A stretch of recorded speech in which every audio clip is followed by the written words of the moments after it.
Today's a special meeting. It's dedicated to a discussion of the state of our golf course. You were asked to submit questions if you had any concerns, and many of you did. At the same time, many people were very complimentary and were completely satisfied with the condition of the course. So we got responses from in both directions. Phil and Tom Johnson have both been kind enough to come give us their time and attention today. And hopefully we'll have some of our questions answered, any misconceptions corrected, and concerns addressed.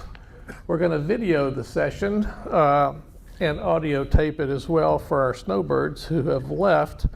It's interesting that the HOA refused to let us do so. So Dave Whitehead put together his contraption there, and we hope it will work.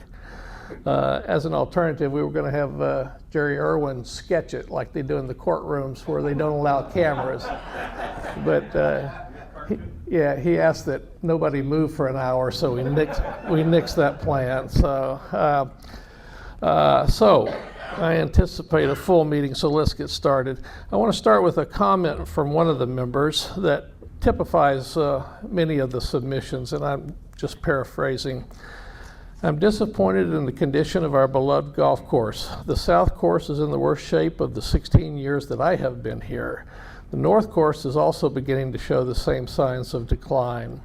The reasons have never been adequately explained. There has been blame on the weather, although neighboring courses share the same climate and are in immaculate shape. We've also been told that the budget was cut by the HOA. However, no one has mentioned that to the golfing population, and we would not allow this. The bottom line is communication is so poor that we do not know what is going on at our own golf course.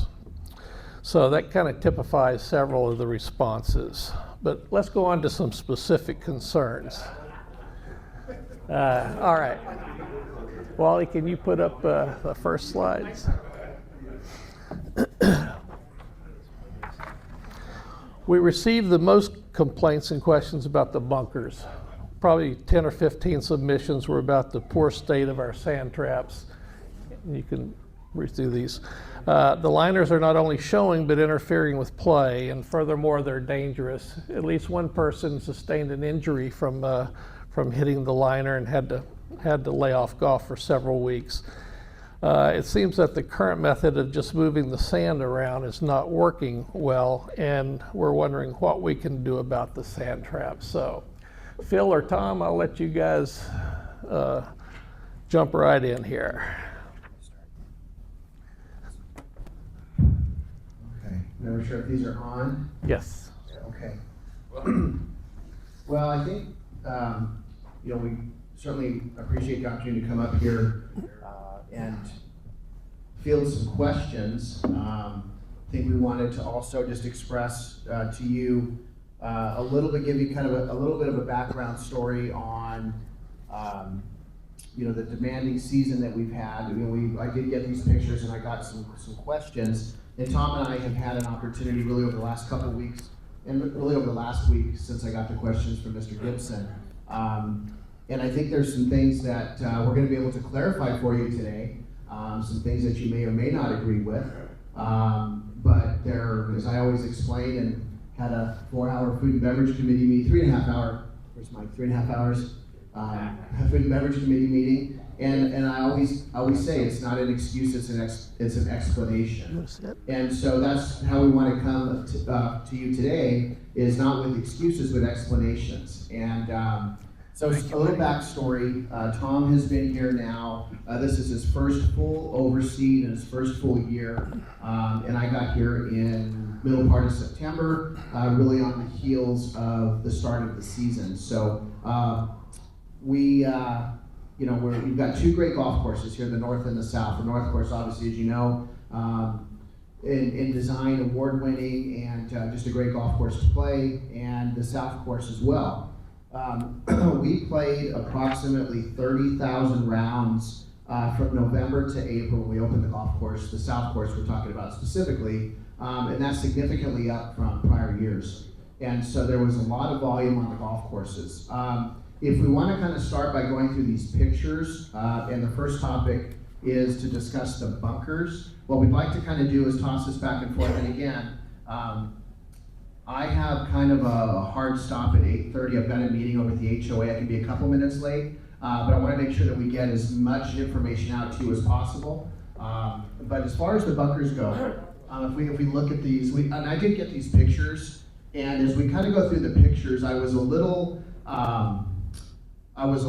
surprised to see that there were actually pictures taken of a weed rather than the entirety of the golf course. But we'll kind of go through this.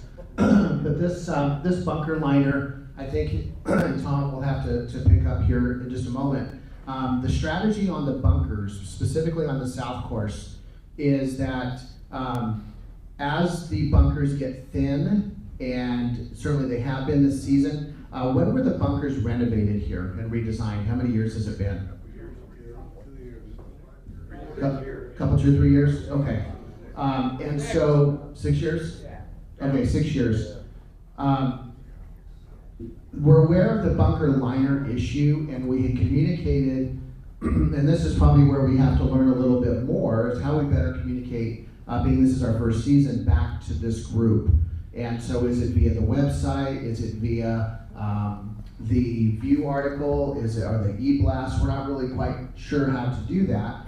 But specific to the bunker liners, the strategy is when we are notified that there's an issue, Tom has material, and we have expressed this in the Golf Advisory Committee as well, that we will, when we're notified of an exposed bunker liner, Tom puts it on his schedule to go and put sand into that. Most often than not, it's not raking sand back over. Let me know when you're prepared to kind of to step in here, but we have material, and Tom likely will have some numbers on how much, either in dollars or in measurement of how much sand we put back into these bunkers this season. Okay. We don't just move around sand. All right, is that better? Right. Since October, opening day, we've spent $10,000 on gateway bunker sand. That's 4 truck and trailers of sand that have been added to the bunkers just in this season. Okay, so we're just not moving it around, we're adding it. I don't think your liners are a problem, it's just we lose material that quick out here with the amount of play and the amount of wind. We're going to work on working in the opposite direction. Typically the guys are pushing sand up the sides.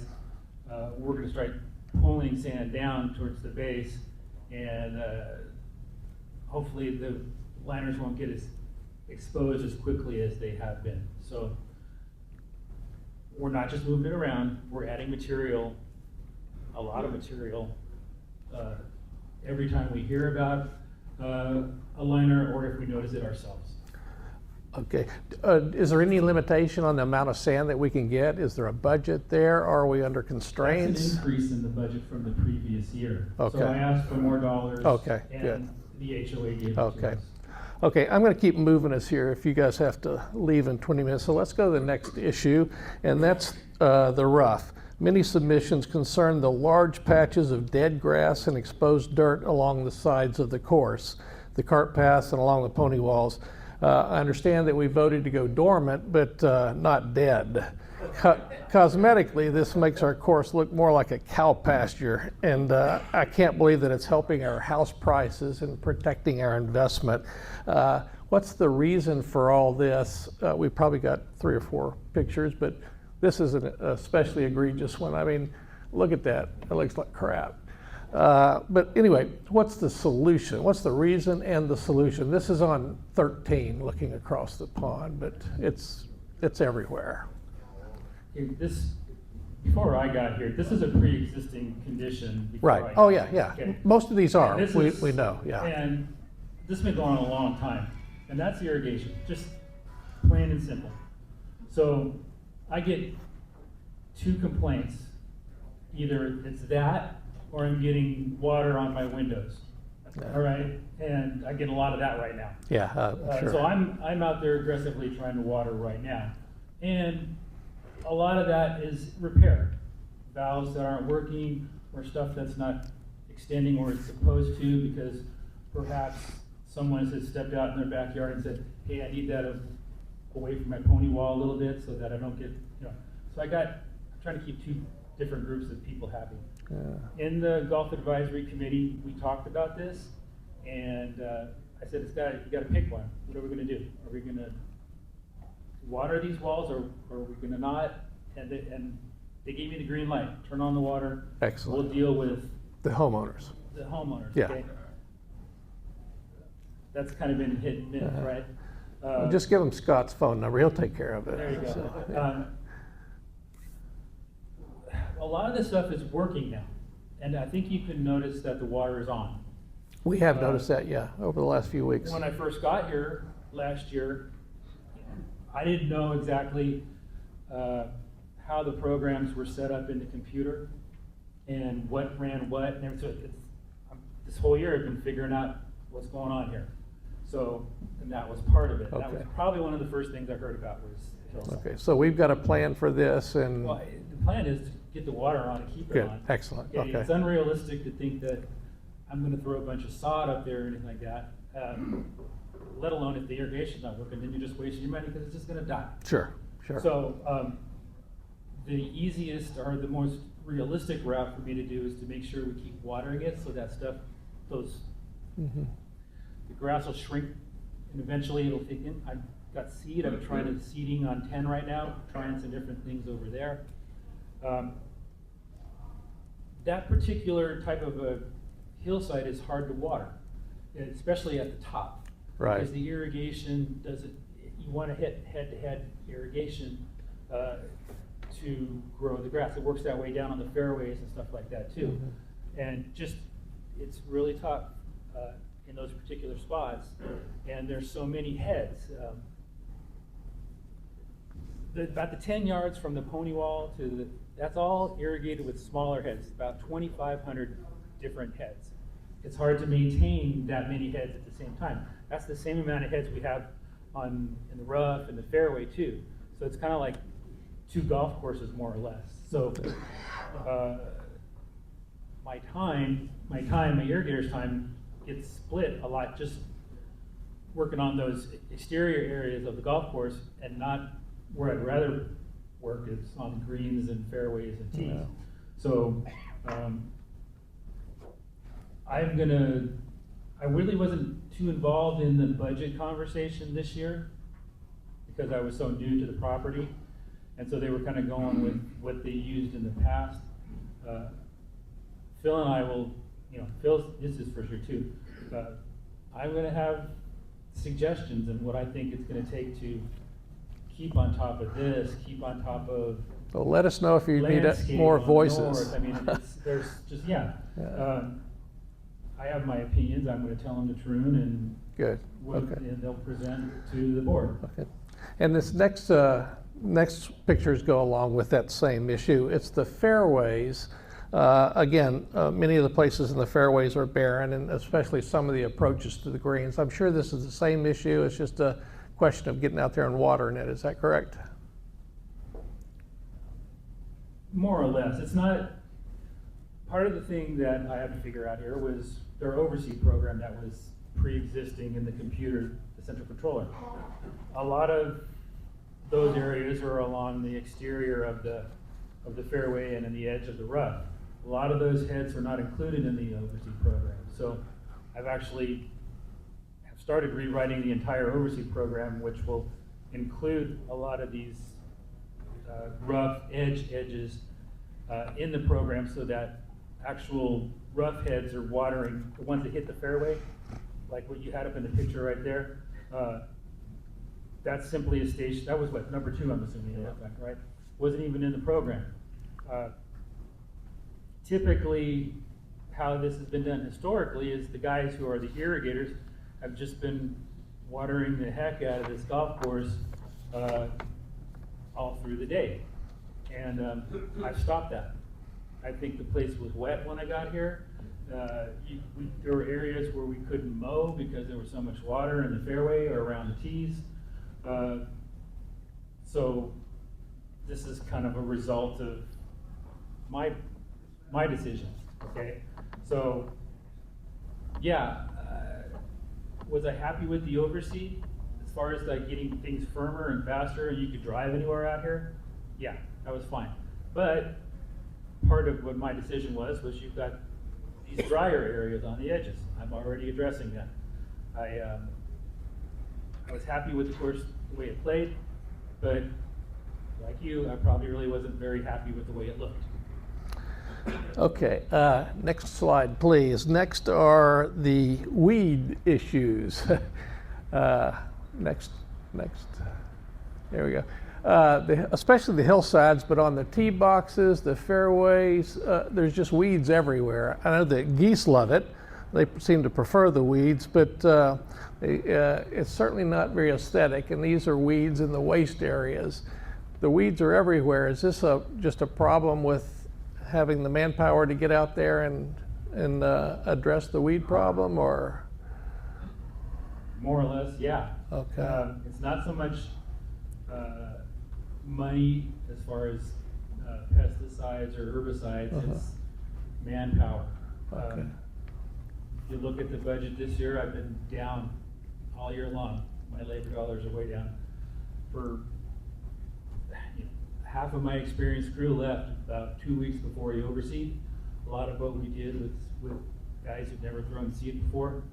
You can see the misses on the tees, along the edges and some on the collars. They'll get better at it. It's just, this is the first year they've done it.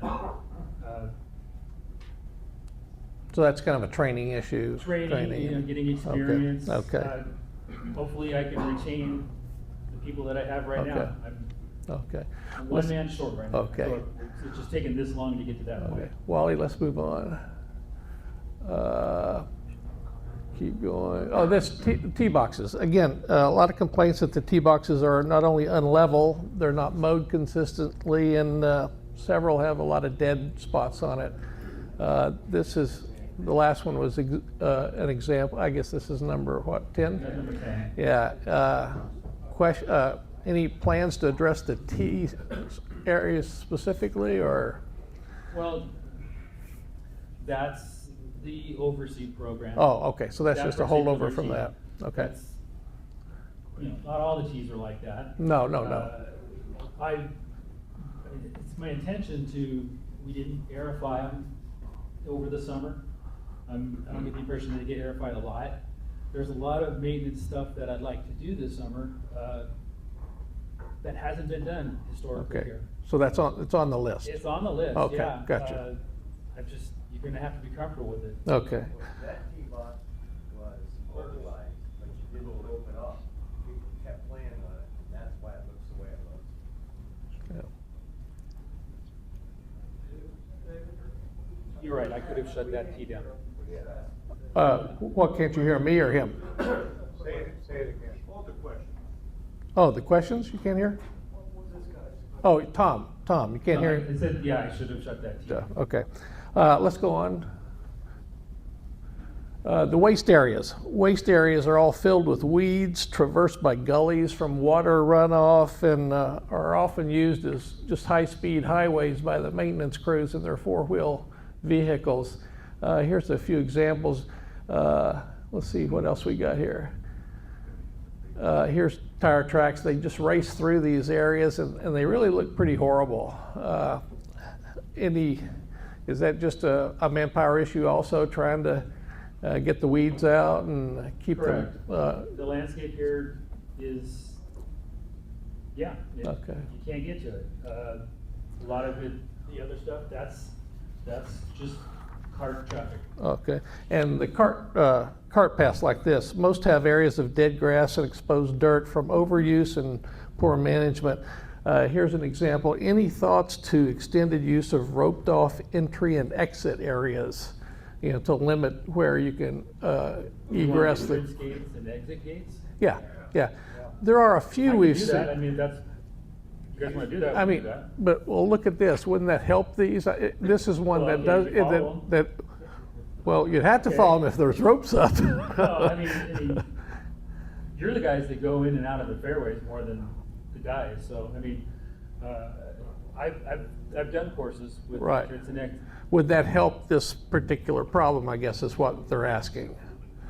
And this is, you can go back and look at some of the other ones. This is pretty much on most holes, You there's gotta get places like grass this. there first, so- Oh, okay. And that's And then we'll when, know, right? and when, You guys are the lucky course in the valley that have this really hard clay, particularly on that side. So if I water the heck out of that, it's gonna run down and into your fairway at some point in time. That's an irrigation issue, that's a traffic Okay. issue. There's multiple things that are going on there. Traffic mostly, but we water it a lot and you drive through it, it's just gonna get more compacted and more hard. okay. And the greens, many people mention that the greens are in bad shape. They said we started the season by somehow killing half the greens, apparently by over fertilizing. There are patches of dead grass on several greens with dirt showing through. And to top that off, we now have the racing stripes from the recent hydraulic leak. Here's an example of one of the greens. That's localized dry spot. Local and just a Okay, function of. it's not dirt. Uh-huh. There's dormant Bermuda there. You can see that coming up right now. This is a result of not top dressing and not renovating the greens more aggressively in the summertime. Okay, and we will be doing that this summer? As long as I'm allowed to do it. Okay. I And wanna what's get on a limiting top dressing that? Program, there's too much thatch. Uh-huh.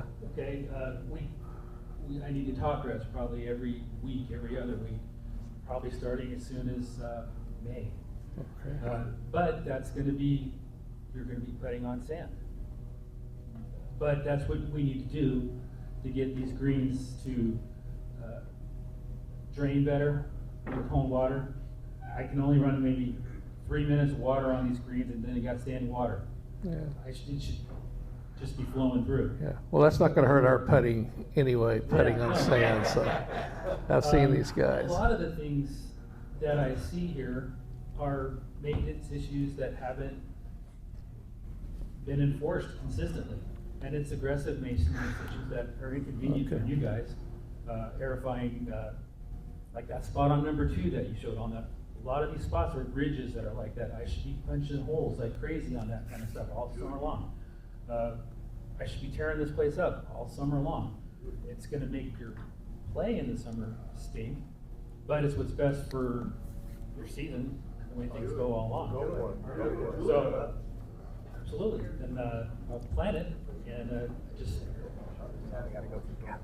well, I get the golf advisory committee, we're gonna talk about my summer maintenance at the next meeting, so. All right, let's keep All these moving. things gotta be approved. Yeah, well, let us know if you need voices to scream at people. We're available for that.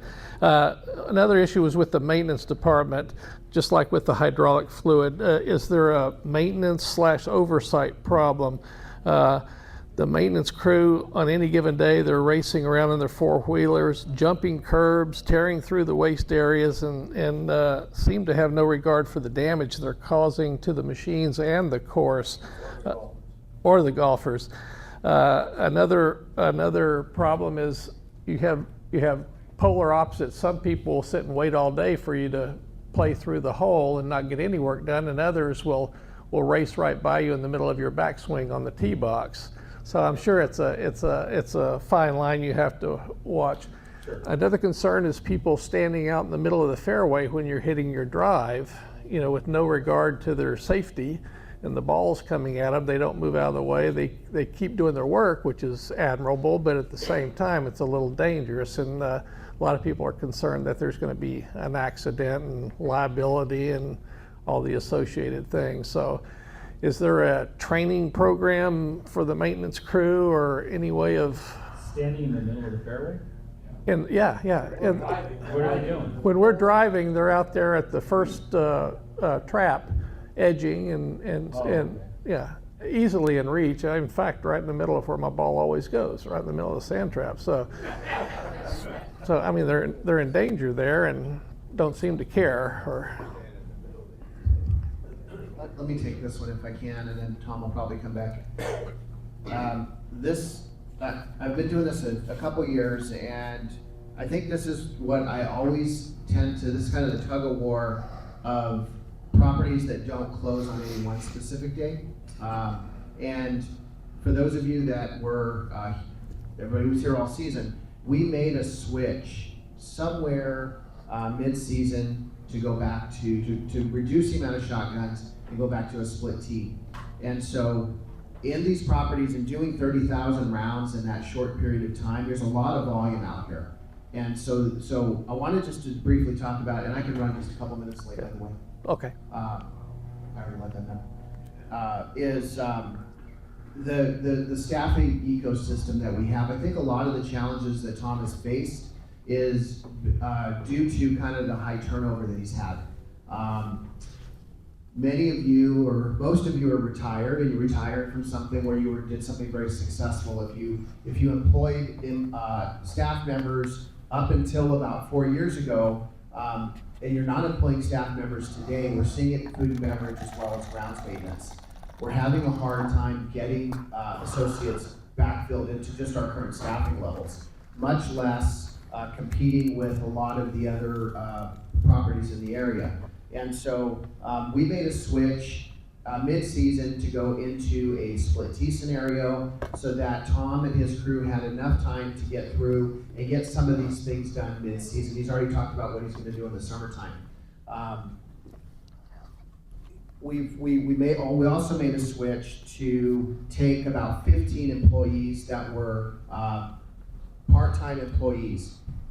And they were getting kind of not chased out of here, but they were working a 5 to 6 hour shift in the mornings and then gone. And so that took his productivity from, I think in pictures, from here, where it should have been, to here. And so we made that switch about 60 days ago, and we took those 15 employees and made them part-time again. I partnered with our HR department, our senior vice president of agronomy, a senior vice president of operation. Thank you. Part-time to full-time. So now we have more productivity and more opportunity for Tom and his crew to get more work done on the golf course. With that, because we don't close, and we likely will not close any one day, we can't even close one day in season because we need all of, everybody wants to play golf. These are the things that happen, and it's always the tug of war of having those groundskeepers out on the golf course when there's play. Can they be better trained? I think absolutely. Across the board, I think we see that. But the kind of the staffing ecosystem, Tom has how many associates total? 32 associates. And I'm happy to report back at a later date, 4, 5, 6 years ago, the staffing level where they were at. And so again, it's not an excuse, it's an explanation. And so we've had some pretty significant high turnover in his department. Getting associates trained. We are losing today, and we've got a strategy in place, our assistant superintendent, Tom's right and left hand, if you will. He's heading to another property. Why? Because they're offering him more money to go there. So these are all things that we address in the budget. How do we recruit? How do we train? It's been a long, demanding season. So I just wanted to kind of insert that. We just don't want to My kill. short answer. We just don't want to kill anybody out there because they're not wearing hard hats and not stepping out of the way. A couple other quickies. Are there any plans to eliminate any bunkers? The number and severity of our bunkers here are pretty penile for a bunch of old guys. Any plans on that? None in the. That has never been discussed. Okay. All right. A couple others, pin placements. They seem to be a little more difficult over the last few months on the crest of a hill or a contour when there are available flat areas nearby. Seems to be not only more difficult but also slowing down play significantly. How does that come about?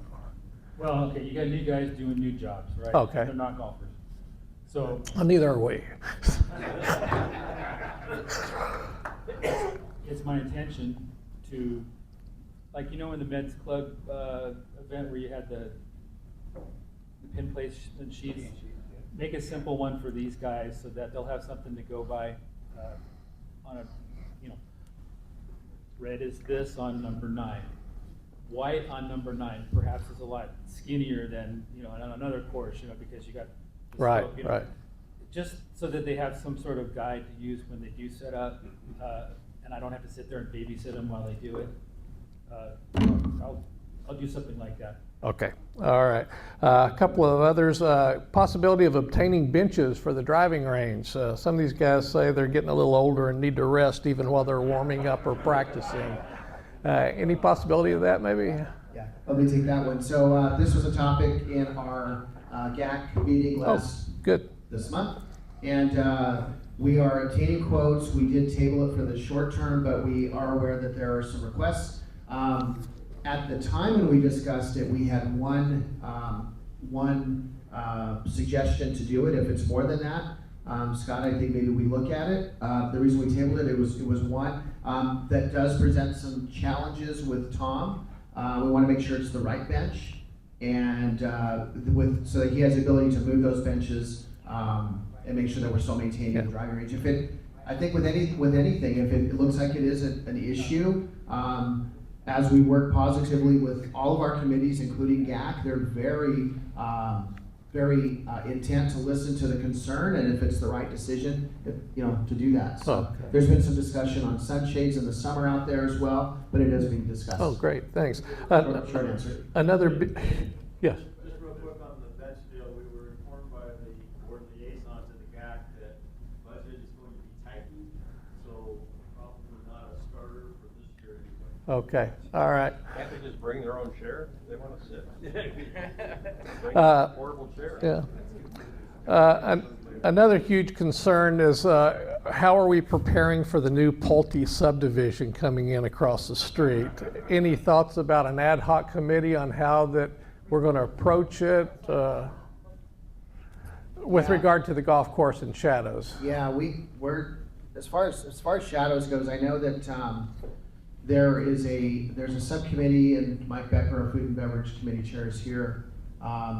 Specific to Pulte, we haven't really been involved in any conversation. I know there's been one meeting, it was a town hall, and we got some bits and pieces of it. I know that it's going to be very complex. Yeah. I know that on the food and beverage side, and really the golf side, we have to be very strategic with how we handle the upcoming demand.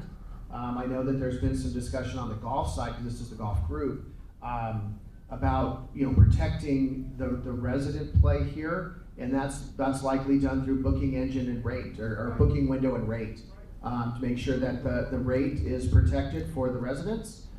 If it ends up going there, I don't know if it's going to happen in our lifetime. I don't know, we'll see. But I think we have some strategies in place at other properties. I will also say that we're gonna Troon is very good in these active lifestyle communities. My immediate vice president that I report to, Daryl Morgan, he's been part of this project. He has been the VP since we transitioned here originally, and followed, I guess it would have been Billy Casper Golf or Western Golf.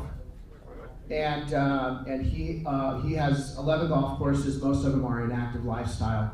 Troon recently acquired a property management company similar to DRM in Florida, and so they're the biggest one out in Florida. So we're going to learn a lot more, and we're also, Daryl is he has 2 Pulte properties within his portfolio. Okay. Yeah. So I know that this thing is a big moving target, but I know we're very intent on making sure that the residents are protected, as it relates to their golf. As far as food and beverage, I know that's a whole nother conversation of how much volume really shadows can take. And Mike Becker is here. I don't think he wants to get up and talk now, but just kind of everybody's discussing it. Yeah, just that there's heads ups and people There's are heads on up, it, yeah. and all our interests are being yes, okay. I don't know what it's going to look like. Yeah. Couple of other quickies. I know your communication. Let's see. Someone said that communication between the pro shop and the membership needs to be improved. The View articles, when you say that, quote, come play our beautiful course in excellent condition, et cetera, are a little bit inaccurate and misleading. We need to have better communication, regular, current, and honest, maybe a bi-monthly email blast or website posting, something that increases the communication between the members and the Troon staff.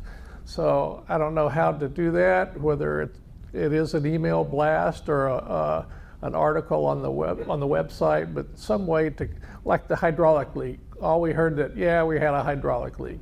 Know why it happened, what's being done to address it in the future, training, anything like that. So communication is a big concern with a lot of the guys. And the last thing, I know you're in a rush, is volunteerism. Is there any way, they've got a lot of reasonably intelligent people out there in the audience and some experienced individuals who have an unlimited supply of time and energy. If there's anything we can do to help in any way, for example, roping off the entrance and egress areas on the cart paths. If there's, take volunteer to police a hole, look for divots, dry spots. If there's anything we can do, that'd be another thing that we would, communication would help. Yeah, I think so. It's a much different world now. I know when I started in this industry, managing. I think in 1995 I was awarded the worst golf course in the portfolio to manage in a little town called Pulte, California, in Riverside, for a company called Golf Enterprises in 1996. Nobody knows it now. It's condos and houses, and we could have volunteers, and there were no divot issues. It's changed. I think as far as getting involved, it's getting involved on GAC, and getting involved on your committees. There are some strategies I think that I can partner with our HR department and the HOA. One of them is I've always had a divot party at the end of the season, and we've provided in the HOA communities I've been involved with here in the desert, in the valley. We have had an end of season divot party for those that are still around, and chef puts out some beer and some wine and some finger foods, and we go out and we have a divot party and get the divots filled in. Well, we can clone Fred Bush too.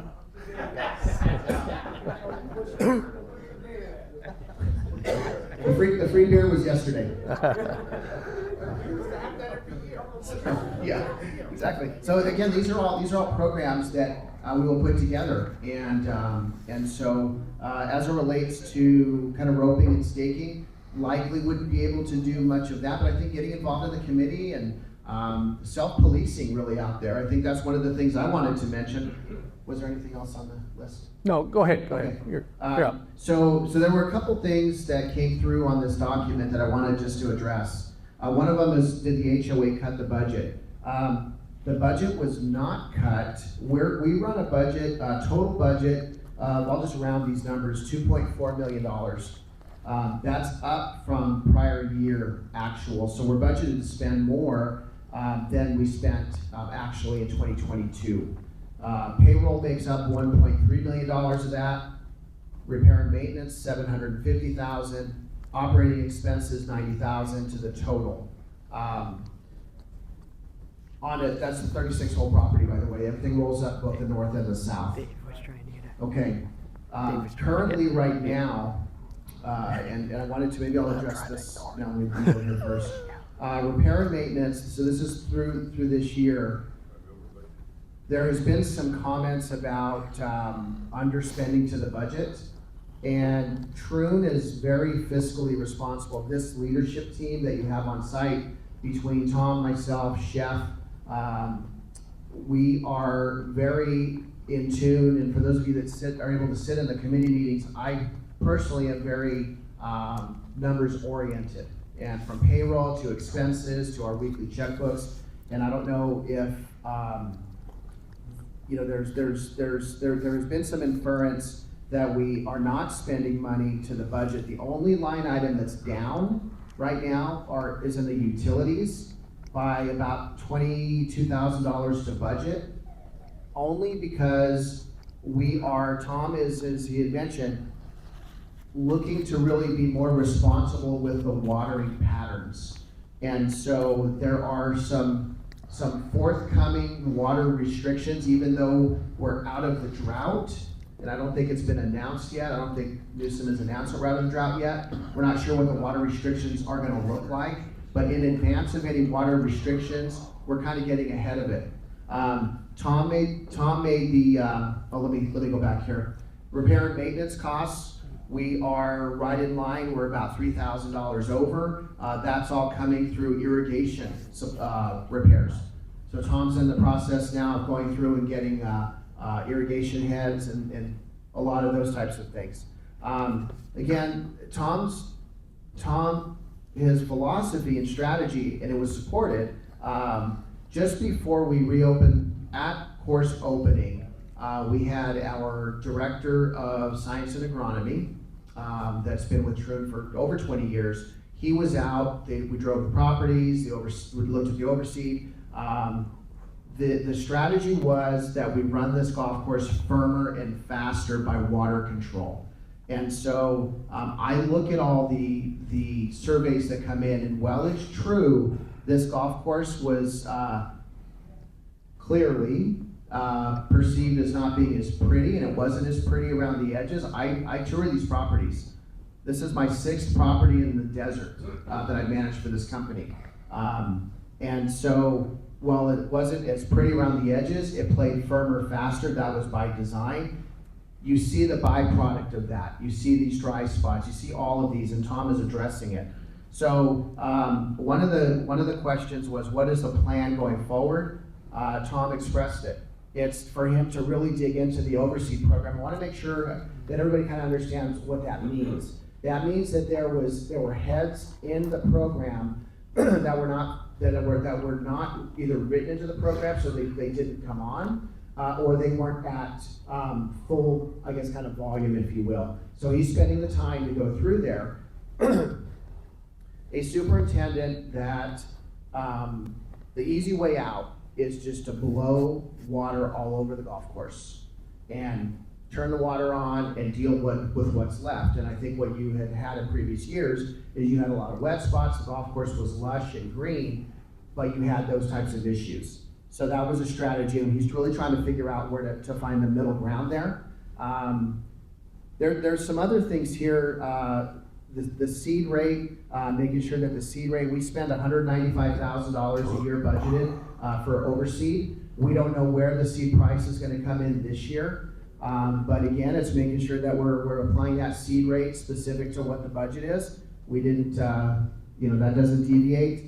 We made the change to split tees where we could, so that Tom and his crew had an opportunity to get out there and prep the golf course and do some things other than just racing to get flag sticks in and bunkers raked during season.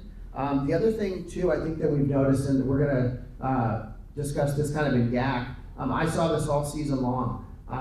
We'll need to come up with some strategies on golf carts. Many times there's 4 golf carts going down the middle of fairways. A lot of these ingress and egress areas, golf carts. So in speaking with this about this with Daryl Morgan, in his active lifestyle communities, 2 golf carts in the fairway, right? These are just thoughts and things that we will discuss in GAC. And if there are 4 golf carts out there, we totally understand the concept of having your own private cart. That's your space, that's your rolling locker, that's where you have your birdie juice, all of that stuff, right? So we want to make sure that there's a lot of things, self-policing.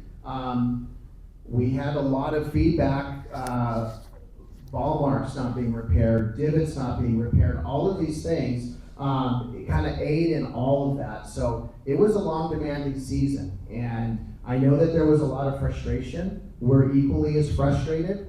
The high winds. Take a look today. Tom talked about the clay soil, getting enough water on this golf course. It's a combination of two issues. The evaporation rate on these golf courses, when you have these high winds, you can't put enough water on these golf courses, so whatever he's spraying ends up on somebody's window, which we deal with those as well. I guess what I wanted, just maybe in closing, is that we are this leadership team on site. We get up every morning to come here and make sure that we make this property is better for the community. And we did have our challenges, there's no doubt about it, from the staffing issues to the weather. There's a number of different issues. But I think when you have in a leadership here team here today is this bothers us. Tom hasn't been in a very good mood the last week and a half. And because we wear this on our sleeve. Yeah. And we're golfers. Tom came from a golfing family, I came from a golfing family. We're golfers at heart and we understand. And we've got a lot of support. Tom has a lot of resources. Myself on the operations side and Tom on the agronomy side. And yes, there have been some bumps in the road and some hiccups. I look forward to getting some seasons under my belt here because we are going to get only better and better and better and better. So we appreciate all your support, and I know we're excited about as Tom said, and we're going to work through GAC upcoming to really put our summer programs in place, and so that we open up next season to just another great season. Thank We played you. a lot of golf here, guys. Yeah. So almost 30,000 rounds. Yep. Well, we've hit you guys hard and fast, but we do appreciate it. I think we've learned a great deal today, and we appreciate you taking your time and energy to come out here and talk with us. Thank you very much.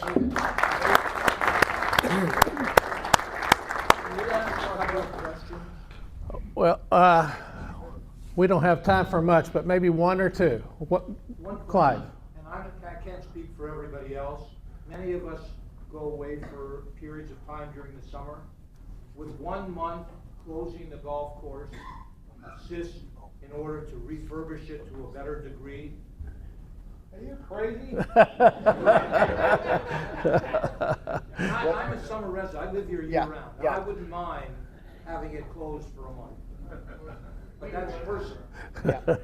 Well, I think that kind of speaks to, I don't know if that could be wildly unpopular. I don't think that we would ever close one day in season. But one of the things I wanted just to express here, and Tom and I took some notes yesterday, is it's a very good point. And it really speaks to a lot. So for example, the desert scape areas. It's really what's the expectation. I think Tom spoke with Vintage Landscape, and he talks in acreage. And the amount of associates they have to take care of, the amount of acres they take care of, not including any golf course areas, is dramatically more than what we have to take care of the 2 golf courses and the outlying areas. So it's just labor hours and time. I think if we could ever close on a Monday, that would be helpful. I don't think we're ever going to get that. It's probably not the right business decision. In order to make sure that we eliminate that, reduce that subsidy. A couple things here. I think as far as improving for next season, Tom talked about the overseed program. Excuse me. Car path only. So we had a lot of feedback start of season that we wanted because guys didn't want to be on car paths. We pushed that a little bit. That had an impact. We probably got off the car paths too soon. We're going to talk to GAC as a point of conversation about another extra week of car path only. Yes, it's inconvenient, and yes, we do lose some rounds, but we're really looking to make sure that we are set up, that we have great playing conditions for the whole season. The 4 carts per group, I think, is an issue. We talked about seed rate and staying committed to the shotguns. So maybe that's a long answer to your question. I don't know. It's something we can discuss with GAC. Staying committed to the shotgun. Dave Excuse me. Backstreet. Staying committed to the split tees. Dave Backstreet's been. In past years of talking with Troon, it's my understanding that the bunkers should be refurbished and the sand changed every 5 to 7 years. The replacement fund should have money in there to do that. Is that being done, or what's the status? Yeah, there are. Excuse me. I've got asthma, and this is not very good. This air quality. There is money in the reserve study for bunkers, greens, and tee renovations. It doesn't come up this year, but that money is in there. I think also there was a comment from I think Scott had mentioned it, that we, as everybody knows, we just recently had a change in board. This particular board wants to do the right thing, obviously, for the community, but they want to tighten the belts and make sure. So yes, there is money in the reserve study to do that. I don't know really the frequency. I know that the design of these bunkers, they're probably over bunkered for this type of community, it leads to a lot of issues. You don't have those short, shallow bunkers that you would normally see in an active lifestyle community. You should be able to putt right out of them. So I think, you know, Tom expressed that he spent $10,000 in bunker sand this year. I don't know what that relates to in tonnage, but it's just going to be until they're completely renovated again or backfilled again. It's just a matter of keeping bunker sand in there. Okay. So there's no plan on doing it, is that correct? That's not correct. There's money in the reserve study. Well, when is it gonna be done? It's up to the board and the finance committee. Let me So- elaborate on that a little Yeah. bit. Whenever I want to purchase something out of the reserve study, it goes through other committees and stuff. It's not just, okay, this mower is up in the reserve study, I need the mower. It doesn't go that way. I have to get it approved through a subcommittee, and then they make their recommendations to the board. And it's very, it's up to them, whether they want to do it or not. It's not, okay, it's up, there you go. That's Okay. right, it's up to them, you have to send it back in to get it done. That's right. I do. And they are being done. I do. Yeah. And whenever it comes up, I Hasn't do. been done, it's all a matter. The reserve study has that money in forward years, not in this year. Okay, one last question, Victor. You're talking about replacing sand and divots. Then why, when we rent your golf carts, are there no sand Yep. in the box? Yep. That's a training issue that's driving me crazy as well. We have challenged. You'll fix that. Yeah, that's gonna get fixed. Okay. I challenged our on-site leadership team between Jason and Terry to walk those golf carts every morning and make sure that those have sand bottles in them. That's a personal challenge I gave them as recently as when. Today. One last. We had this conversation this week. One last Thank you for thing, you notice on our website that Tom has given us his email address, so if you see problems out in the sand traps, anywhere else, stop, pull your phone out and fire him an email, and I'm sure he'll get it taken care of. Well, again, these guys got to go. Thanks again. Appreciate it, guys. Thank you, sir. All right, let's finish up our general meeting here. Be kind with your comments, but okay. Repeat the question too. Oh, any comments on what just transpired today on our session? It's definitely related. All right, I've been here almost 16 years. I'm not the oldest one here, obviously, as far as length of time. But for the last 6, 7, 8 years, I don't think it's on. Just get it close to your. Is it better? Yeah, Okay. yeah. Of all the time I've been here, though, we keep talking, we're an over 55 community, these bunkers are too deep, they're too many, et cetera, et cetera. When are we gonna stop and just talk about it as a group, and our group is the large one, and women, everyone else? One, reduce them. We've got too damn many bunkers, we know that. The expense, the time, et cetera. We've got to look at some of these things that are practical. Sure, there's new guys coming in here that are only 55. But even when we were 55, we still struggled with those. They're too big. And the love grass. God loves a good love grass, but we don't. And it's a big maintenance thing. When are we going to tackle? I know it's a design issue. Some people say, you can't change the design. Dave, you've been on the gang all those years, and this has come up way before you yet. When are we going to take it serious? Speed up play too. Yep. Oh, yeah. Hey, so our GAC guy heard that. Anybody else? Rick? There were two things that I heard in here that came up. One, we have a new board and their focus is going to be on tightening things down. And then I also heard him say they were going to cede to the budget. Is the budget adequate enough to put enough seed out there so we have a good overseed, okay?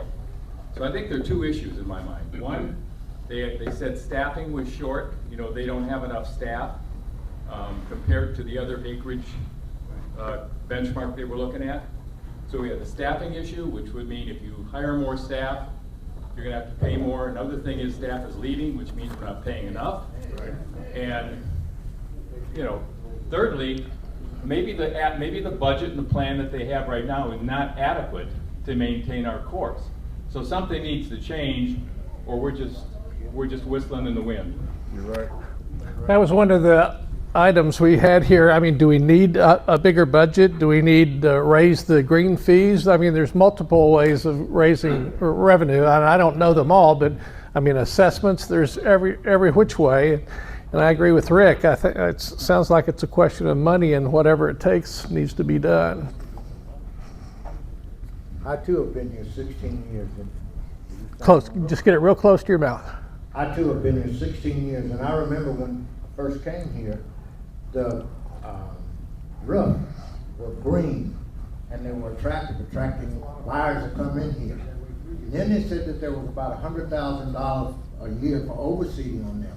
Maybe they don't have to do it each year, but they can do it periodically. Have they decided, have they thought about doing that? Well, one of the problems is we voted against that. People didn't want to pay the $7 a month to keep the roof green year round. So some of that's our fault, but that's all subject to change. You know, it's whatever we tell them, basically. I don't need the bucket, Mike. Okay. One of the things that they should do, definitely, especially when the new development opens across the street, is raise green fees for outsiders significantly. Exactly. Because they're not gonna get tea times in there anyway. Exactly. The clubs got block tea times, and residents can get 2 weeks in advance, they'll only be able to get 1 week. There's ways around that, though. If you got a buddy that lives here and gets you resident rates and gets you resident tea times, Well, they if can you always get get a around resident that. tea time, but you won't get your resident rate when you go to sign in. If you don't have a card, if you're not in the system, you're not gonna get a resident rate. But the buddy could be there with you when you sign in. I mean, you could play with them. I don't know, but you're right. They can raise rates. There you go. Scott. Challenge with raising rates on the south course is that you have over 84% are already residents. It's us. And an outside play today costs $144 to play the south course.